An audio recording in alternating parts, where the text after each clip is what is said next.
Muito bom dia, feliz Páscoa.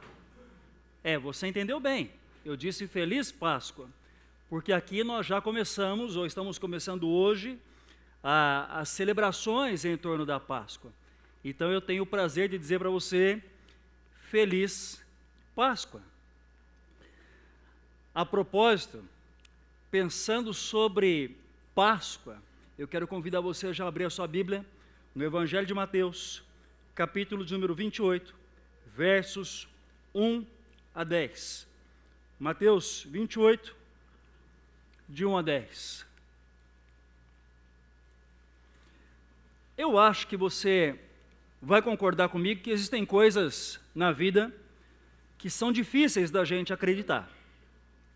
Agora há pouco mesmo eu estava ali colocando o microfone, e aí eu disse assim para o pessoal, quando eu acabei de colocar, cadê meu óculos? Cadê meu óculos? E eu comecei a procurar o óculos, e alguém disse para mim assim, o seu óculos está aqui pendurado na sua camisa. Tem coisa que é difícil de acreditar, não tem? Do tipo, você passa, talvez como eu, meses, no meu caso, anos, sem lavar o carro. E aí quando você lava, chove. Tem coisas que é difícil acreditar, não tem? Tem um time, por exemplo, que até outro dia ele estava quase sendo rebaixado. Mas aí ele foi campeão paulista. É difícil acreditar, não é?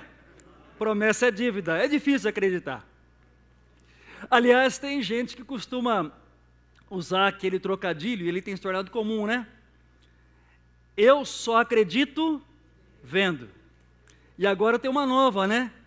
Eu vendo, não acredito. Eu até presumo que tenha sido, ou que tenham sido essas duas frases que estavam presentes naquela ocasião em que Jesus apareceu diante dos discípulos e Tomé, chamado Dídimo, não estava presente.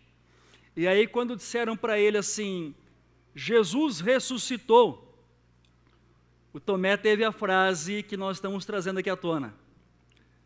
Eu só acredito vendo. A propósito, se eu não colocar as minhas mãos, tocar na ferida dos pregos, se eu não tocar do lado de Jesus, onde ele foi ferido pela lança do soldado, se eu não ver e eu não tocar, eu não acredito. Dias depois, eles estão reunidos ali, em um local fechado, portas trancadas. Jesus aparece diante dos olhos do grupo dos discípulos, na verdade dos apóstolos ali. E ele olha para Tomé e diz assim, dá a tua mão aqui. Você não acredita? Dá a tua mão aqui. Toca aqui nas minhas mãos, toca nas feridas, toca no meu lado. Eu acho que pela cabeça do Tomé estava passando a seguinte frase, eu vendo, não acredito. Eu vendo, não acredito no que estou vendo. Eu quero te fazer uma pergunta. Você, decisivamente, é alguém que crê na ressurreição? Você é alguém que efetivamente acredita na ressurreição? Porque a ressurreição, ela não é um fato corriqueiro do calendário. Ela não é um evento para a gente, porventura, celebrar anualmente depois de esquecer que ela existe. A ressurreição, ela é um fato que transforma a história. Veja você que a história ela está dividida em dois períodos. No período antes de Cristo e depois de Cristo. Espera um pouquinho, volta na tela anterior para mim, por favor. Antes de Cristo e depois de Cristo. A grande questão é a gente olhar para isso e começar a pensar que tipo de impacto que isso tem ou deveria ter sobre a nossa vida. Porque nós podemos nos portar como os discípulos que choram diante da morte de Jesus, sem esperança. E cá entre nós, me permita abrir um parêntese. Você já reparou que o nosso contexto de história, de cultura e de fé sempre nos leva somente até a crucificação? Quando você vai ver um filme, assistir uma peça sobre a paixão de Cristo, todo o foco está no que acontece antes, até a crucificação.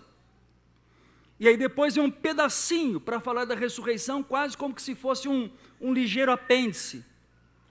Nós, quando estudamos a Bíblia, quando falamos, quando pregamos, nós focamos na crucificação.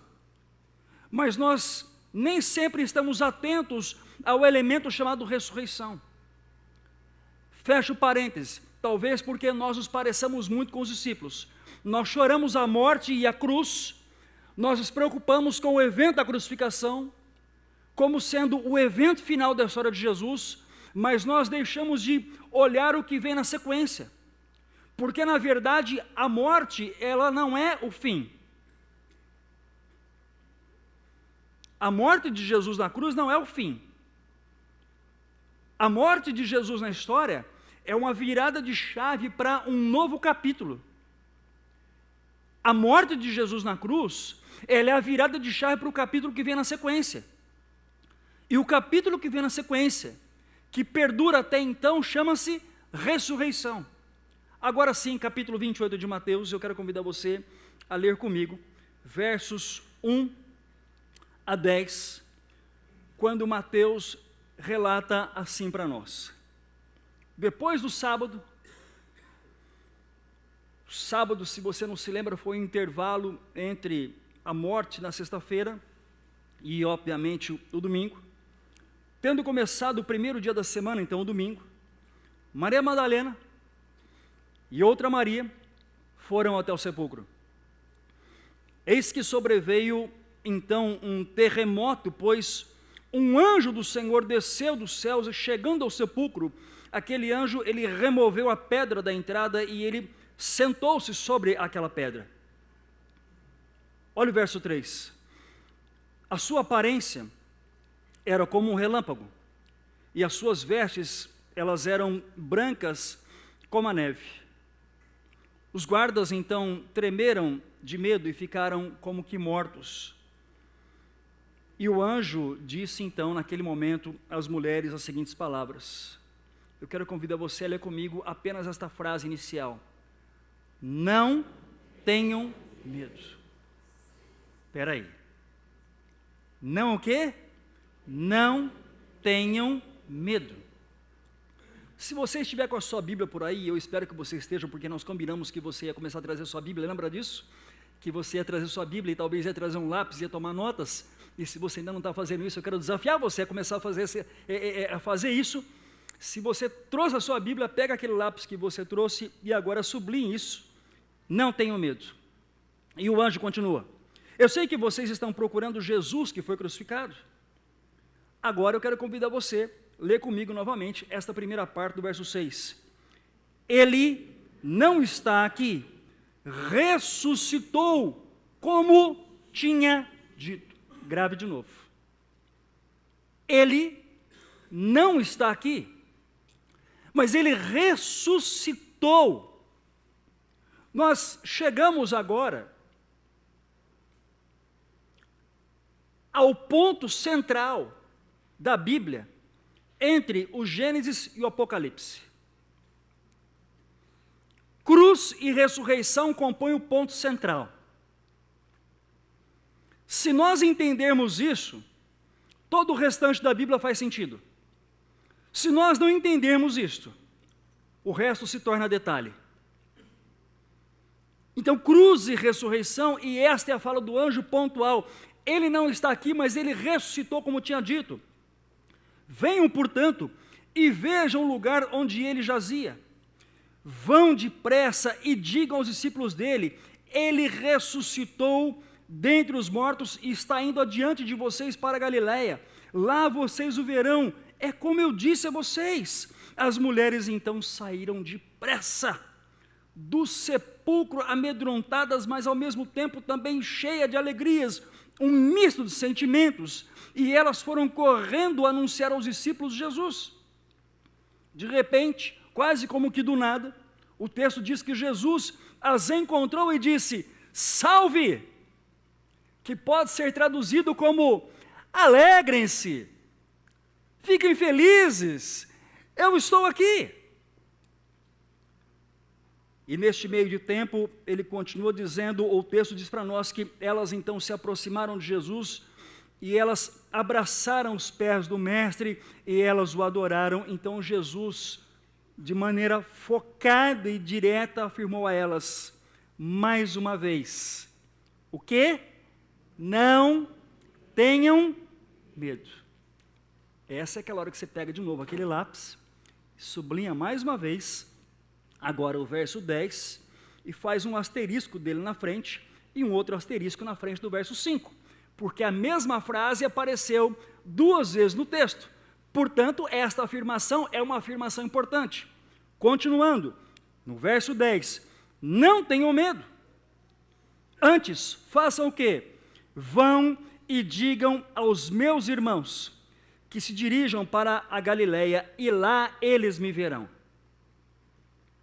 O que é crucial nós sabermos e trazermos à tona antes de qualquer passo?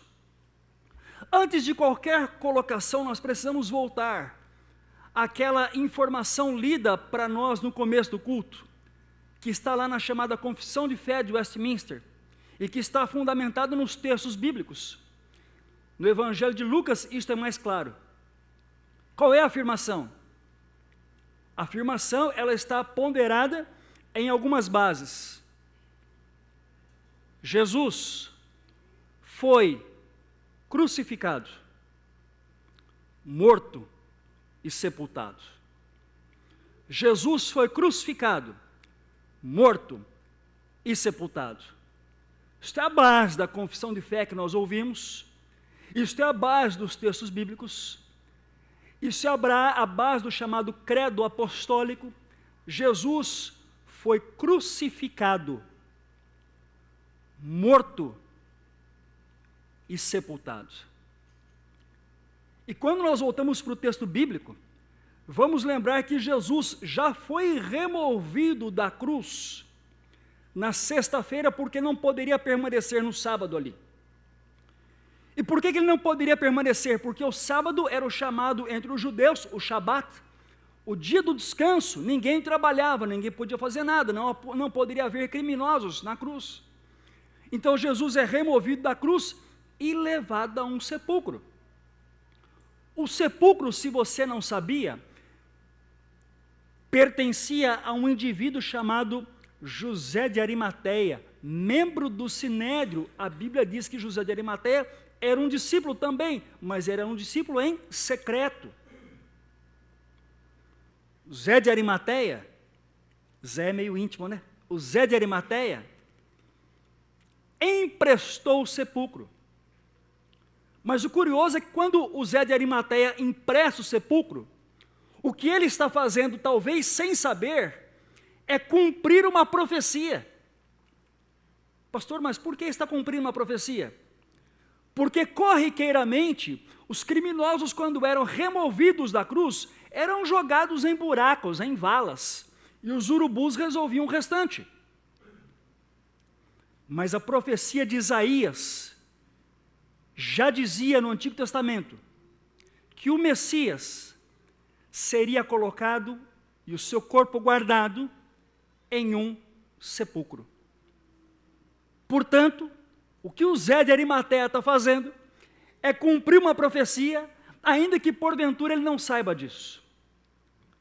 Chega amanhã de domingo, e eu quero chamar a sua atenção.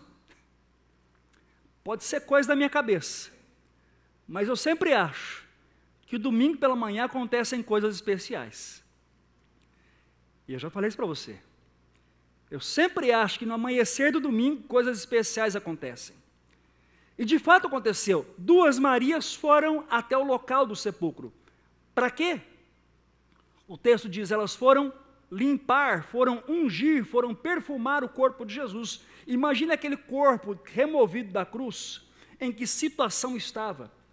Do jeito que estava, deram uma garibada rápida e colocaram no sepulcro, mas agora elas foram cumprir um hábito, um costume de ungir, de perfumar o corpo. Mas tem uma dúvida agora. Uma pedra foi colocada em frente ao sepulcro.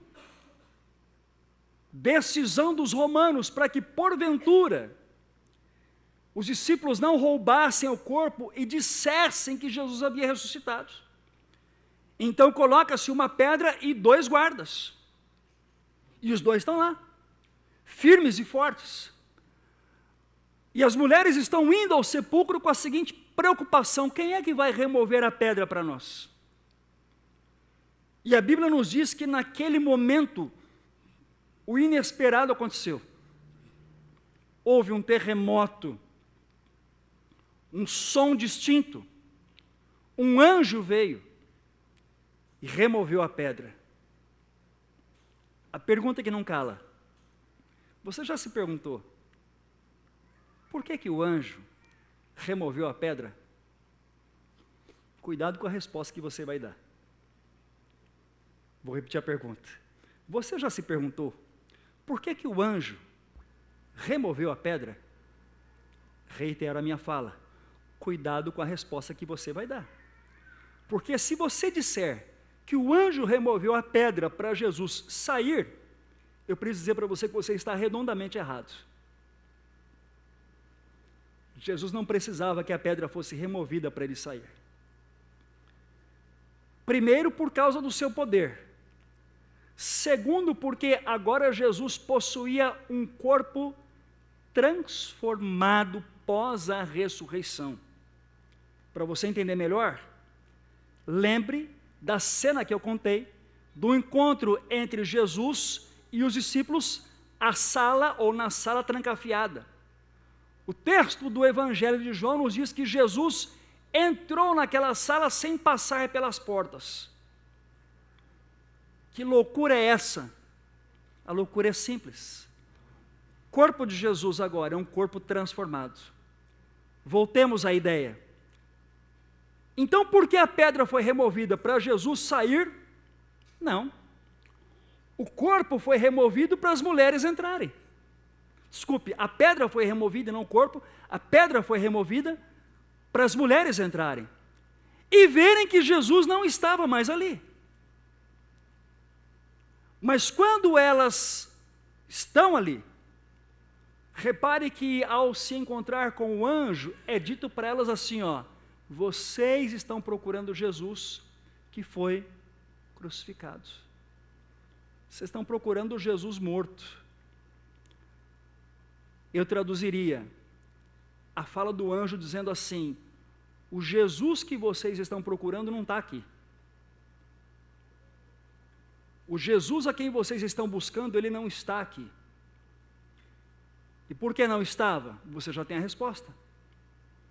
Porque ele ressuscitou. O que deve nos levar a uma outra pergunta: o que isso tem a ver com a minha vida? O que isso tem a ver com a sua vida? Porque já se passaram 2000 anos, e você continua levantando todas as manhãs, tomando o seu café da manhã, indo para o seu trabalho, enfrentando todos os seus problemas, lidando com os dilemas da sua casa, da sua família, preocupado com os seus boletos, e embora você venha à igreja talvez todos os domingos, você esteja perguntando: e eu com isso?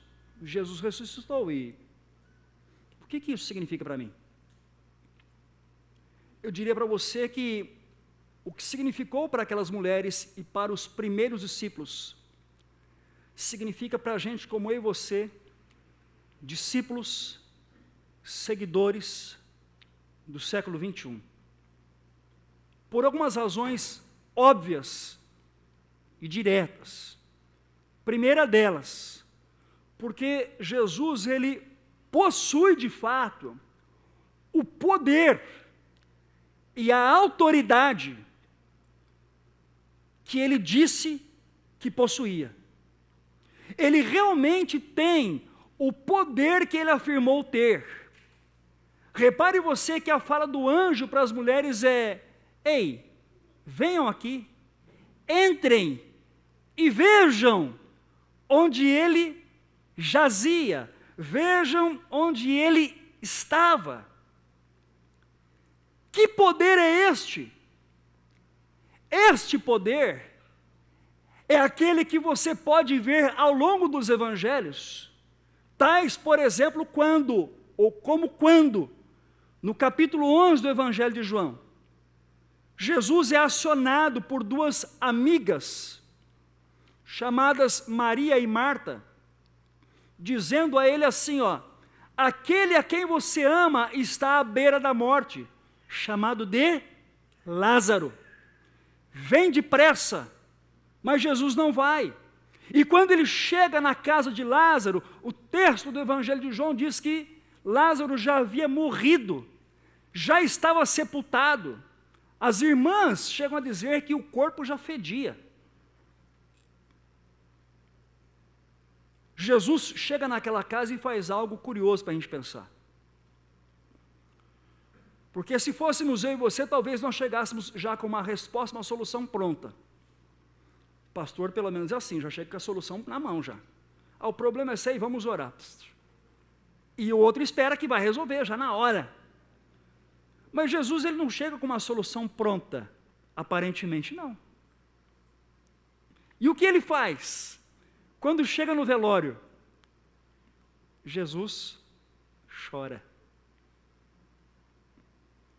Chora, abraça as pessoas, partilha da dor. Mas, quando as irmãs de Lázaro insistem em dizer assim, ó: se o Senhor estivesse aqui, e elas insistem, se o Senhor estivesse aqui, o nosso irmão não teria morrido. Aí então ele dá uma resposta, e você conhece a resposta, porque ele diz: eu sou a ressurreição e a vida. E minutos depois, talvez horas depois, ele vai até a frente do sepulcro onde Lázaro está. Ora o Pai e diz assim: eu sei que o Senhor sempre me ouve, mas para que os que estão aqui ao meu redor saibam que o Senhor me ouve, eu quero dizer uma coisa: Lázaro, vem para fora.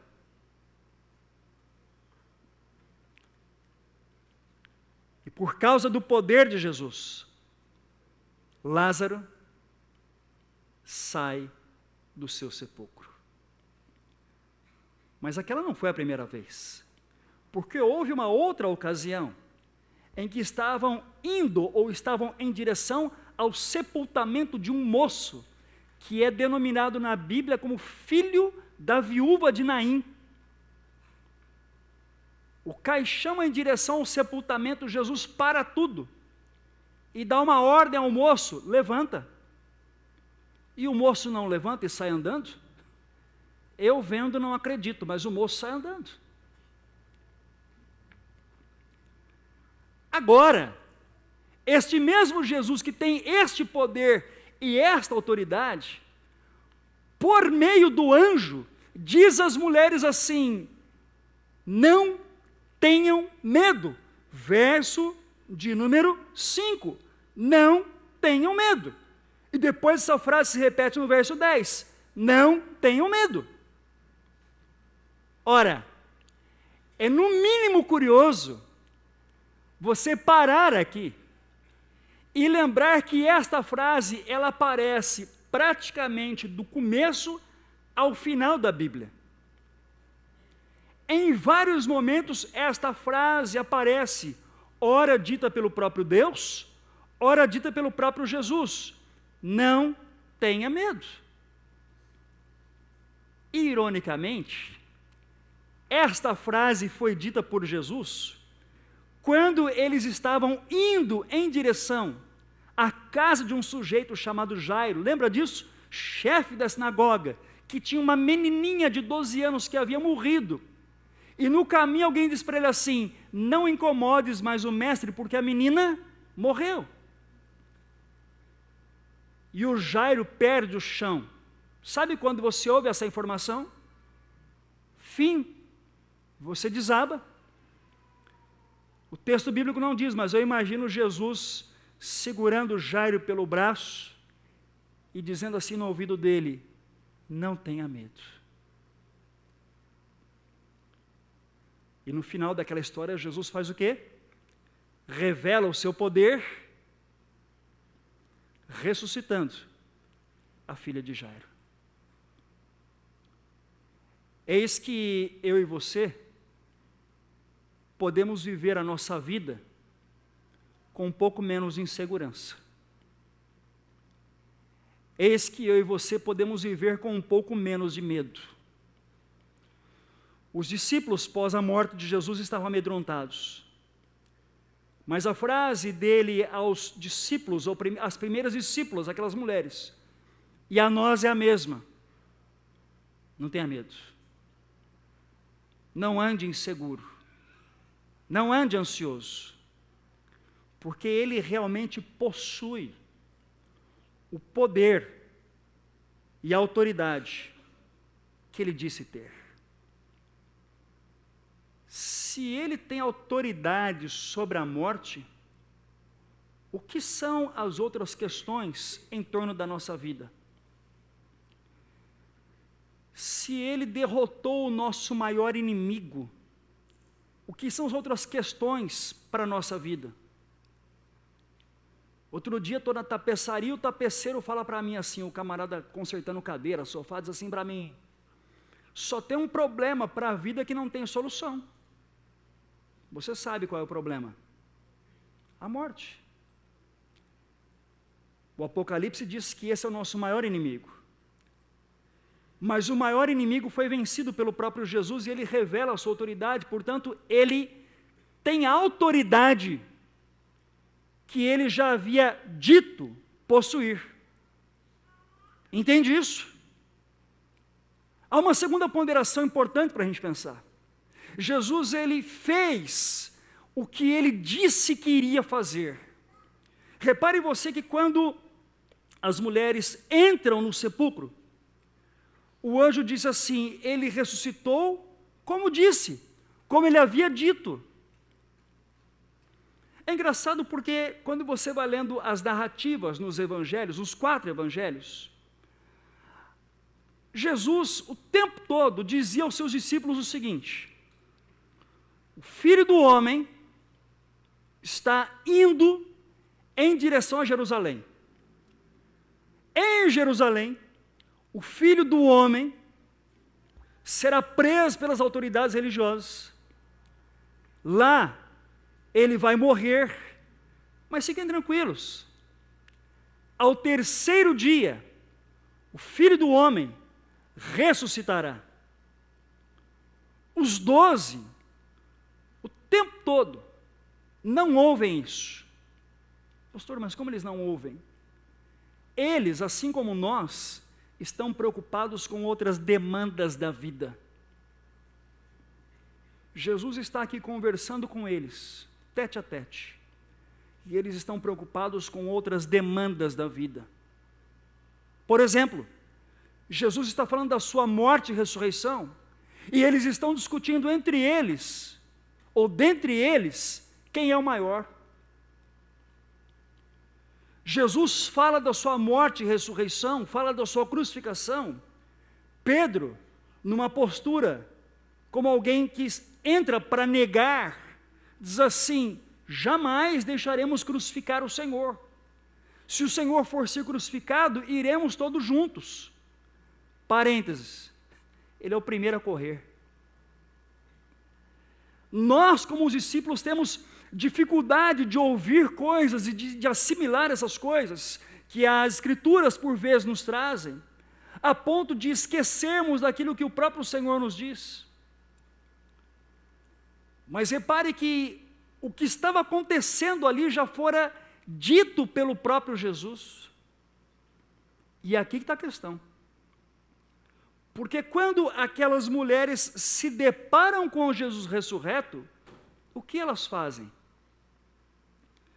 Veja você que o texto nos diz, lá nos versos 8 e 9, que quando, na verdade o verso 9, quando Jesus as encontrou, disse, salve, e elas então se aproximaram e elas abraçaram os pés dele, ou seja, elas se ajoelharam e elas se prostraram.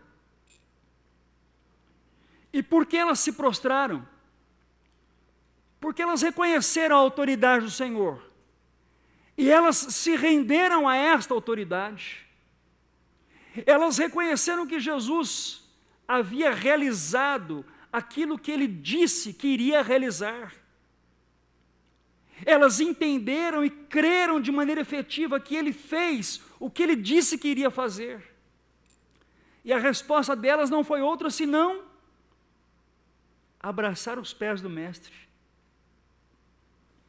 Ora, quão difícil é para nós nos rendermos ao Senhor, especialmente quando Ele parece que não vai cumprir as suas promessas.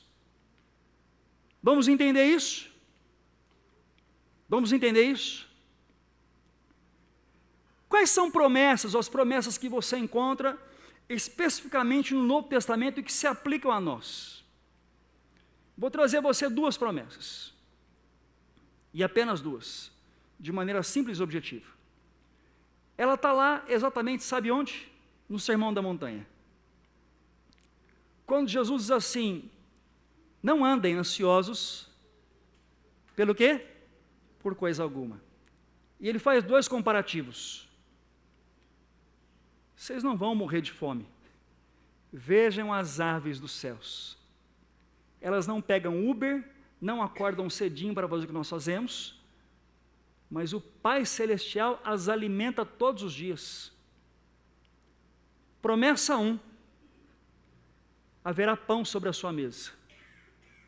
Promessa 2, Jesus diz, vejam os lírios do campo, eles não trabalham, não tecem, não fiam, não vão ao shopping comprar roupa, porém nem Salomão em toda a sua glória se vestiu como eles. O Pai Celestial não vai cuidar de vocês? Promessa 2, roupa. Resumindo as duas promessas, sustento, o que comer e o que vestir. E qual é, senão, então, o nosso grande desespero, diante das várias situações da vida, que surgem em primeiro lugar? Será que não vai faltar? Será que o cinturão não vai apertar? Como será essa é a minha preocupação, como será a minha aposentadoria? E se eu for mandado embora, como vai ser? E se o dólar subir? As promessas são, o que comer e o que vestir está garantido. Portanto, a ressurreição, ela nos convida a crer, primeiramente, a confiarmos nas promessas de Jesus para as nossas vidas, ainda que essas promessas, porventura, demorem para se concretizar. Segundo, dentro deste ponto, nós somos convidados a, então, nesta confiança, nos rendermos em adoração e deixarmos que Ele seja de fato o Senhor e condutor das nossas vidas, nos ajoelharmos aos pés dEle todos os dias. Em que situações? Em todas. Posso fazer uma pergunta desconfortável? Quem toma as decisões da sua vida?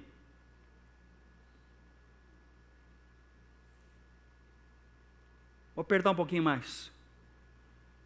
Quem define as decisões mais importantes da sua vida? Vou apertar um pouquinho mais. Quem é o Senhor das suas escolhas?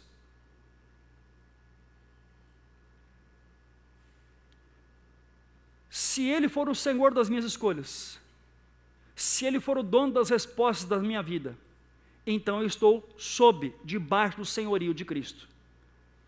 Agora, se as decisões mais importantes, e talvez até mesmo as corriqueiras, da nossa vida, forem definidas por nós, então é bem possível que nós não estejamos sob o senhorio de Cristo. Mas eu obedeço em tudo, era o que pensava o tal do jovem rico. Eu cumpro os mandamentos, e Jesus diz a ele assim: pois é, mas no teu coração quem manda é você. Quer ver só? Vai e vende tudo que você tem, divide entre os pobres, depois você vem e pode me seguir. Ele diz assim: Senhor, não dá. Quem era o dono do coração dele? Ele.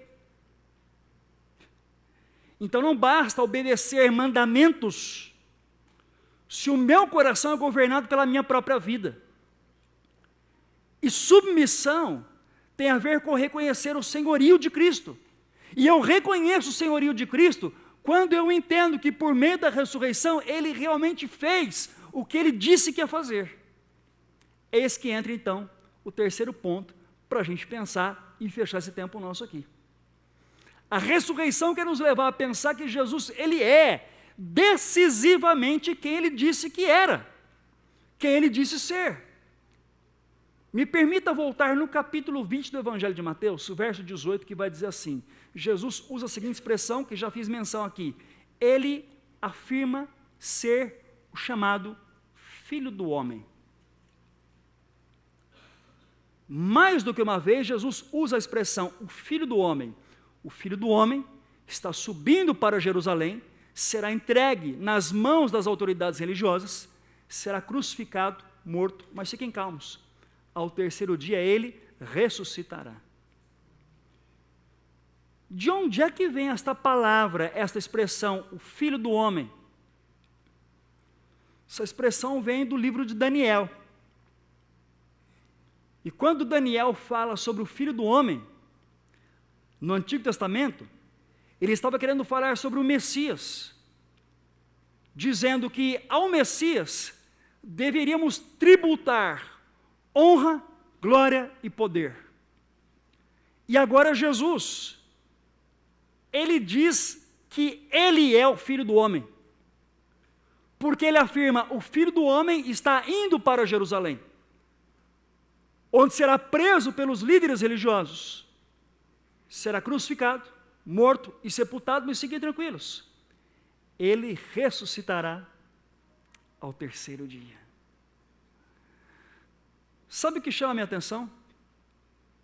É que quando na cabeça daquelas mulheres, elas entendem aquilo, Jesus não diz assim para elas: vocês entenderam? Entendemos. Então agora pode pegar sua Bíblia, fecha, vai embora para casa, bom domingo, que Deus te abençoe. Não, Jesus não faz isso.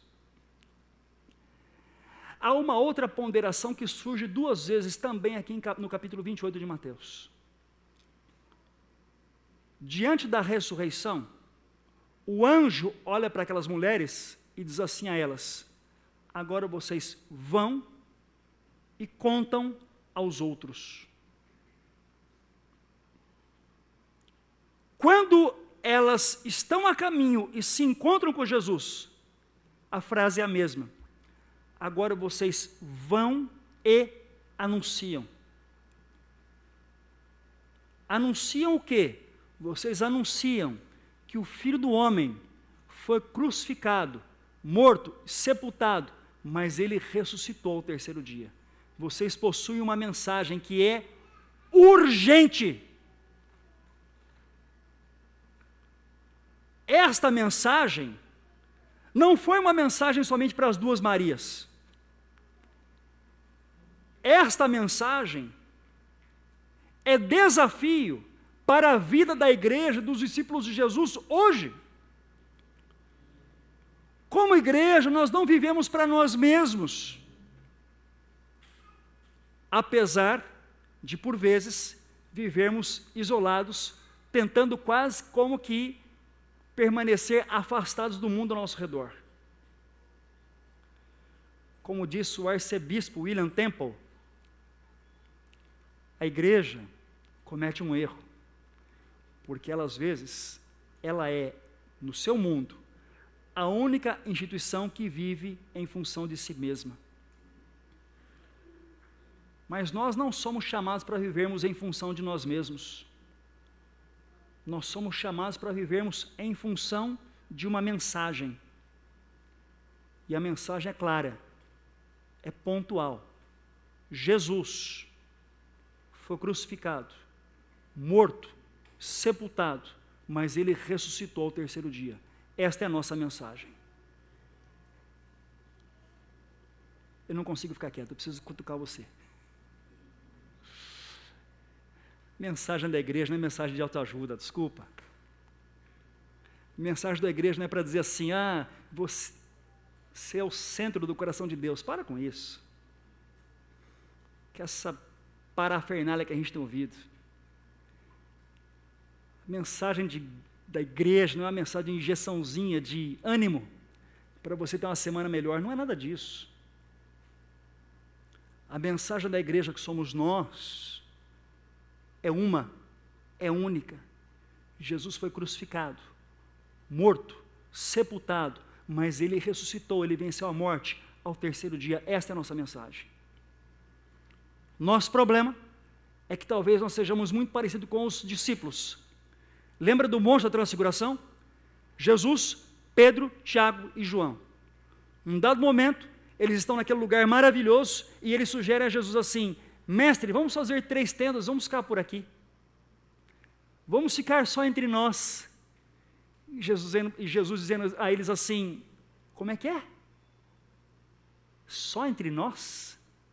Lá embaixo, os demais discípulos estão lidando com um pai, com um filho endemoniado, e vocês querem ficar fechados aqui dentro? Traduzindo, o mundo ao nosso redor está se esfacelando todo. A mensagem que soluciona o problema do mundo não é uma mensagem motivacional, mas a mensagem que transforma o mundo é a mensagem de que Jesus é quem ele disse ser. E eu acho que isso talvez deva nos fazer olhar para a ressurreição e pensar se realmente a ressurreição traz um impacto para nós hoje. A ressurreição, ela move, ela desperta a nossa confiança. A ressurreição faz você repensar a maneira como você adora o Senhor. A ressurreição provoca no seu coração uma mensagem para o mundo ao redor. Não foi, não é e jamais será evento isolado. A ressurreição é evento de transformação para o mundo. Antes de Jesus e o mundo depois de Jesus. Nós estamos no mundo pós a ressurreição. E se esta mensagem, a mensagem da ressurreição, não cutuca o nosso coração, eu diria para você, é hora da gente começar a repensar a nossa fé. Ele foi crucificado, morto e sepultado, mas ressuscitou ao terceiro dia. Ele de fato tem o poder que ele disse ter. Ele de fato fez o que ele disse que ia fazer. E Jesus realmente é quem ele disse ser. Vamos orar? Pai, nós te glorificamos, Pai querido, pelo teu Filho Jesus Cristo e pelo sacrifício da cruz do Calvário. Obrigado pelo sangue derramado em nosso favor para nos purificar do nosso pecado e para nos trazer paz na relação com o Senhor. Não obstante, ó Deus, nós te glorificamos pela ressurreição de Jesus. Pela ressurreição, quando Ele, ó Deus, revela o seu poder sobre a morte. Vence o nosso maior inimigo e se revela como sendo Deus para conduzir e guiar a nossa vida e jornada. Nós queremos estar, ó Deus, debaixo deste poder. Nós queremos, ó Deus, reconhecer este poder. Nós queremos viver por este poder. Nós queremos viver para este poder, como mensageiros do teu reino. Onde quer que nós andemos, nós oramos no nome de Jesus. Amém. Amém. Amém.